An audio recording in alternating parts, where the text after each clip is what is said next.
18वीं संसद सत्र की शुरुआत हो चुकी है, जिसमें पीएम मोदी के साथ उनकी कैबिनेट में शामिल मंत्रियों ने संसद में दूसरी बार शपथ ली। ऐसे में कई लोगों के जहन में ये सवाल जरूर उठ रहा होगा कि जब 9 जून को शपथ ग्रहण समारोह हो चुका है, पीएम और उनके मंत्री शपथ ले चुके हैं, तो एक बार फिर से ये शपथ ग्रहण क्यों हुआ? प्रधानमंत्री और सांसदों की शपथ में आखिर क्या अंतर होता है? तो चलिए आपको समझाते हैं। दरअसल संविधान के अनुसार प्रधानमंत्री और उनके मंत्रियों को पहले राष्ट्रपति शपथ दिलाते हैं। इनकी शपथ का प्रारूप सांसदों की शपथ के प्रारूप से अलग होता है। वैसे तो ये सभी संविधान के अनुसार कार्य करने की शपथ लेते हैं, पर जहां प्रधानमंत्री और मंत्री अपने पद के अनुसार संविधान के तहत काम करने की प्रतिज्ञा करते हैं, वहीं संसद के सदस्य खुद को सदन के लिए चुने जाने, संविधान के प्रति आस्था रखने और अपने पद के अनुसार कर्तव्यों का पालन करने की शपथ लेते हैं। हालांकि संसद के सदस्यों का शपथ ग्रहण भी राष्ट्रपति की अगुवाई में ही होता है, लेकिन ये शपथ खुद राष्ट्रपति नहीं दिलवाते, बल्कि इसके लिए प्रोटेम स्पीकर को चुना जाता है और ये पद लोकसभा के नए अध्यक्ष का चुनाव होने पर स्वतः खत्म हो जाता है।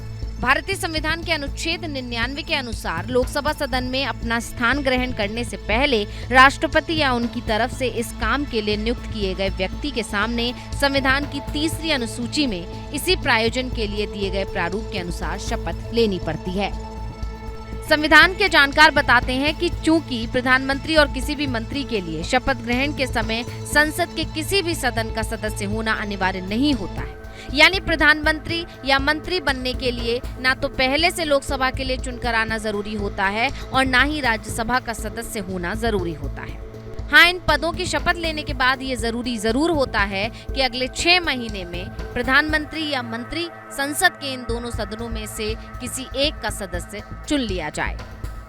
इसके बाद जिस भी सदन के लिए प्रधानमंत्री या मंत्री चुनकर आते हैं, उसके सदस्य के रूप में अलग से वो शपथ लेते हैं, जो कि दूसरे सदस्यों के शपथ के समान ही होती है। ऐसे में हम कह सकते हैं कि पीएम 2 बार शपथ लेते हैं। लेकिन आपको बता दें कि सदस्य रहे बिना अगर सदन की कार्यवाही होती है, तो सदस्यों के सवालों के जवाब के लिए उन्हें वहां उपस्थित होना होगा, क्योंकि मंत्रिमंडल लोकसभा और राज्यसभा के प्रति वो उत्तरदायी होता है।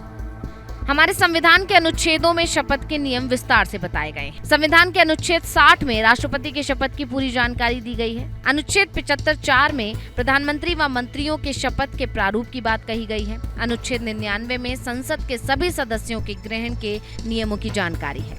अनुच्छेद 124(6) में सुप्रीम कोर्ट के जजों की शपथ ग्रहण के नियम दिए गए हैं। अनुच्छेद 148(8) में नियंत्रक महालेखा परीक्षक के शपथ ग्रहण के नियम है। यानी संविधान में अलग अलग अनुच्छेद में दिए गए नियमों से ये तो साफ हो जाता है कि लोकतंत्र में शपथ एक महत्वपूर्ण प्रक्रिया है। तो शपथ कैसे होती है, क्यों होती है, ये तो हमने जान लिया। अब जानते हैं कि आखिर शपथ लेने की शुरुआत कब से हुई।